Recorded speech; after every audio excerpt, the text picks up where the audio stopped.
Hello friends, इस video में समझेंगे क्लास 9th का चैप्टर एटम्स एंड मॉलिक्यूल्स, जो कि इम्पोर्टेंट है बेसिक के लिए प्लस क्लास 9th के लिए। तो सबसे पहले हम बात करते हैं एटम्स की। देखिए, जो हमारी साइंस डेवलप हुई वो फेजेस में डेवलप हुई, यानी कि सबसे पहले हमें ये नहीं पता था कि एटम क्या होता है। तो उसके लिए सबसे पहले हमारे पास साइंटिफिक कुछ भी इंस्ट्रूमेंट नहीं थे, तो उस टाइम हमारे पास डिफरेंट फिलोसफीज थी।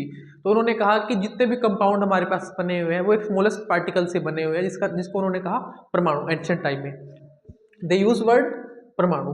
देन कुछ ग्रीक साइंटिस्ट थे, जैसे कि फिलोसफर थे, जैसे कि डेमोक्राइटस और ल्यूसिपस। इन्होंने कहा कि जितने भी कंपाउंड हमारे पास अवेलेबल है, एलिमेंट्स है, मैटर है, they all are made of small particle, that is called atom. ये हमारी एंशिएंट टाइम के फिलोसफीज थी। अगर हम मॉडर्न टाइम में समझे एटम क्या है, atom is a fundamental building block of mass. Mass क्या होता है, यानी कि मैटर क्या होता है। Matter is anything which has mass and occupy space. यानी कि एटम क्या होता है, atom is a fundamental basic building block of matter. Then उसके बाद एटम को समझने के लिए कुछ प्रिंसिपल्स हैं, जैसे कि आपका है लॉ ऑफ केमिकल कॉम्बिनेशन, जिससे जो मदद करता है fundamental principle govern how element unite to form compound. यानी कि लॉ ऑफ केमिकल कॉम्बिनेशन से हम समझते हैं कि डिफरेंट एलिमेंट किस तरीके से कंबाइन करके एक एलिमेंट बनाते हैं। लॉ ऑफ केमिकल कॉम्बिनेशन के हमारे पास फर्दर दो पार्ट है। एक है लॉ ऑफ कंजर्वेशन ऑफ मास, यानी कि मास किसी भी केमिकल और फिजिकल रिएक्शन के दौरान ना तो क्रिएट किया जा सकता है, ना ही डिस्ट्रॉय किया जा सकता है, यानी कि mass remain constant. Law of mass conservation कहता है mass can not be created nor be destroyed during physical और केमिकल प्रोसेस। फिजिकल प्रोसेस जहां पे फिजिकल चेंज आता है, केमिकल चेंजेस वहां पे जहां पे एक एलिमेंट के अंदर केमिकल चेंज होता है। देन आता है लॉ ऑफ कांस्टेंट प्रोपोर्शन। ये दोनों जो हमारे लॉ है, law of conservation of mass और law of constant proportion, they are basically part of law of chemical combination. Then उसके बाद हम समझते हैं लॉ ऑफ कांस्टेंट प्रोपोर्शन। ये कहता है in a chemical substance the element are always present in a definite proportion by mass. यानी कि आपके पास कोई भी केमिकल सब्सटेंस है, जैसे कि हम वाटर ले लेते हैं, जैसे कि वाटर लेते हैं, तो जो उसके एलिमेंट का जो मास होगा वो ऑलवेज एक इन डेफिनाइट प्रोपोर्शन में होगा। यानी कि जैसे कि हाइड्रोजन और ऑक्सीजन का मास हमारे पास है 1:8। अगर आप कहीं का भी पानी ले लो, सपोज आपने अपने डिस्ट्रिक्ट से पंचकुला से लिया वाटर लिया, आपने 9 ग्राम वाटर लिया, देन उनको आपने किसी केमिकल रिएक्शन से डिसोसिएट किया, तो उस पर 1 ग्राम आपको हाइड्रोजन मिलेगा, 8 ग्राम उसमें आपको ऑक्सीजन मिलेगा। अगर आप 18 ग्राम ले लेते हैं, देन उसमें आपको 9 ग्राम हाइड्रोजन मिलेगा और 8 दूनी 16 ग्राम ऑक्सीजन मिलेगा। यानी कि लॉ ऑफ कांस्टेंट प्रोपोर्शन का मतलब हुआ किसी भी सब्सटेंस के जो एलिमेंट होते हैं, उनके जो एलिमेंट के जो एटम्स हैं, उनका प्रोपोर्शन हमेशा डेफिनेट रहेगा, सेम रहेगा। ऐसा नहीं है कि आपने यहाँ का वाटर लिया, उसके अंदर हाइड्रोजन और ऑक्सीजन अलग प्रोपोर्शन में, आपने अमेरिका जाके वाटर ले लिया तो उसमें हाइड्रोजन ऑक्सीजन का प्रोपोर्शन अलग होगा, नहीं, उनका proportion will be always same. Then इसी सीरीज में हमारे पास जो एटम और मॉलिक्यूल्स को समझाने की सीरीज में हमारे पास नेक्स्ट कंसेप्ट आता है डाल्टन्स एटॉमिक थ्योरी। ये एटॉमिक थ्योरी डाल्टन्स ने दी थी कि उस एटम क्या होता है। तो उसने कहा कि all matter is made of very small particle called atom which participate in a chemical reaction. यानी कि जितने भी मैटर है, एक स्मॉल पार्टिकल जिसको कहते हैं एटम से बने होते हैं, और किसी भी केमिकल रिएक्शन में ये एटम्स ही पार्टिसिपेट करते हैं। जैसे कि एक रिएक्शन है hydrogen chloride plus sodium hydroxide NaOH। तो जब एक केमिकल रिएक्शन होगा तो देखिए यहां से हाइड्रोजन सफल किया और उसने OH के साथ बॉन्ड बना लिया, यानी कि H2O, और दूसरा हमारे पास कंपाउंड बना NaCl। यानी कि केमिकल रिएक्शन में उसके एटम्स ने पार्टिसिपेट किया। देन अगला उसने लो दिया atoms are indivisible particle can not be created और destroyed in a chemical reaction. हालांकि मॉडर्न टाइम में ये जो लो है ये गलत हो जाता है। ये कह रहा है कि एटम आर इंडिविजिबल पार्टिकल, यानी कि जो एटम्स होते हैं किसी भी मैटर का पार्ट, वो एटम्स आर फर्दर इंडिविजिबल, यानी कि एटम को फर्दर डिवाइड नहीं किया जा सकता। बट आपको मॉडर्न टाइम में पता है एटम के अंदर आपका न्यूक्लियस हो गया, न्यूट्रॉन हो गया, उसके अंदर प्रोटॉन हो गया प्लस इलेक्ट्रॉन हो गए, दे आर फर्दर डिविजिबल। जैसे कि मॉडर्न टाइम में आप न्यूक्लियर रिएक्शन करते हैं, तो न्यूक्लियर रिएक्शन में क्या होता है, एक हायर एटम न्यूट्रॉन रिलीज करता है और एक लोअर एटम में कन्वर्ट हो जाता है। यानी कि एटम इज फर्दर डिविजिबल। ये एक मैंने एक आपको हाई लेवल पे समझाया। अगर आप एक बेसिक लेवल पे भी समझना चाहें, सपोज एक 9th में ही एक एग्जांपल दे रखा है कि एक कंघा लेते हैं, कोंब लेते हैं, उसको सिर पे मालिश करते हैं, और सिर पे मालिश करने के बाद जैसे ही उस कंघे को आप कागज के टुकड़ों के पास लेके जाएंगे, वो कागज के टुकड़ों को अट्रैक्ट करना शुरू कर देता है। उसकी वजह क्या होती है? जब भी दो मैटर हम आपस में रब करते हैं तो उनके अंदर चार्जेस ट्रांसफर हो जाते हैं, जिसके कारण वो चार्ज ट्रांसफर होने के कारण वो कागज को अट्रैक्ट करने लग जाता है। तो यानी कि एटम के अंदर से चार्ज ट्रांसफरेबल है, तो यानी कि एटम्स आर बेसिकली डिविजिबल। तो ये लॉ बेसिकली गलत है, ओल्ड टाइम का ये लॉ है। देन अगला है atom of given element are identical in mass and chemical properties. ये क्या कहता है? कोई भी एलिमेंट है, जैसे कि आप कॉपर ले लो, कॉपर ले लो, तो कॉपर आपका पास कॉपर की वायर है which is made of atom of copper. उसके अंदर काफी सारे कॉपर एक दूसरे से जुड़े हुए हैं। तो कहता है कि atom of given element are identical in mass. तो उस कॉपर के जितने भी कॉपर वायर के जितने भी एटम होंगे कॉपर के, उन सबका मास सेम होगा, आइडेंटिकल होगा, और उन सब कॉपर की केमिकल प्रॉपर्टीज भी सेम होगी। देन अगला लॉ है atom of different element have different message and chemical properties.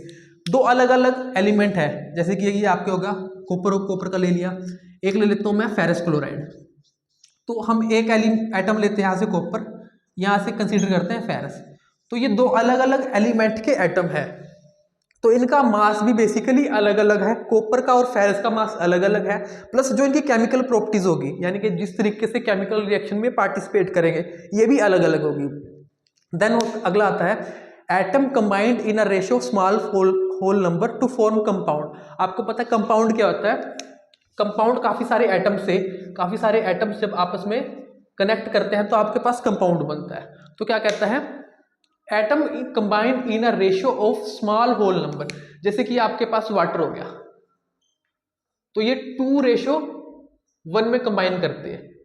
तो होल नंबर का मतलब क्या है? यहाँ पे होल नंबर क्या आता है? बेसिकली 0 1 2 3। तो यानी कि या तो 1 एटम पार्टिसिपेट करेगा, या 2 एटम पार्टिसिपेट करेंगे, या 3 एटम पार्टिसिपेट करेंगे, यानी कि होल नंबर में पार्टिसिपेट करेंगे। ऐसा नहीं है कि फ्रैक्शन में कोई पार्टिसिपेट करेगा 0.5 या 0.2 एटम बेसिकली एक होल नंबर में कंबाइन करके एलिमेंट्स बनाएंगे। इस लो का मतलब ये है। देन अगला लो क्या कहता है? The relative number and kinds of atom are constant in a given compound. इसका मतलब क्या है? कोई भी आपका बेसिकली आप मॉलिक्यूल ले लो, जैसे कि आपका हम एग्जांपल लेते हैं वाटर ले लिया, तो उसमें जो कितने हाइड्रोजन आपके पास? 2 हाइड्रोजन है और 1 ऑक्सीजन है, यानी कि लॉ ऑफ डेफिनेट प्रोपोर्शन को एक्सप्लेन करता है ये।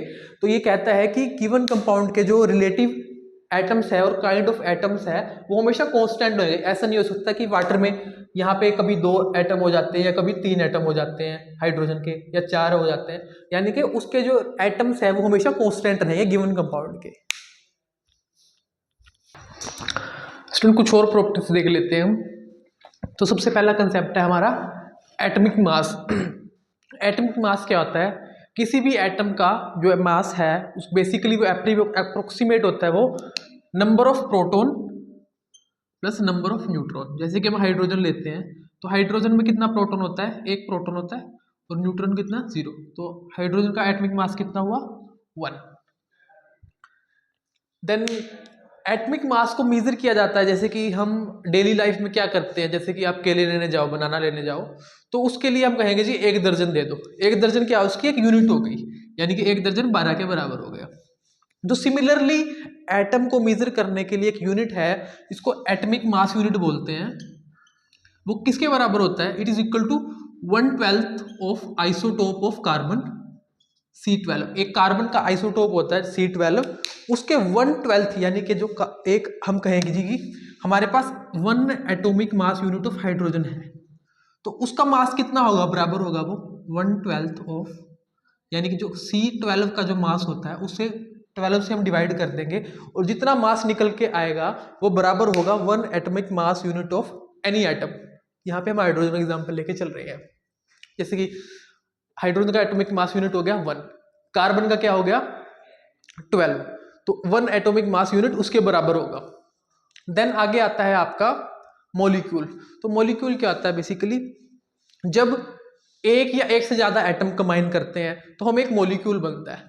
मॉलिक्यूल क्या है? मॉलिक्यूल की बेसिक डेफिनेशन है, it is the smallest particle of an element और कंपाउंड जो कि कैपेबल ऑफ इंडिपेंडेंट एग्जिस्टेंट। जैसे कि NaCl है, हमारे पास NaCl नमक है, तो NaCl हमारा क्या है?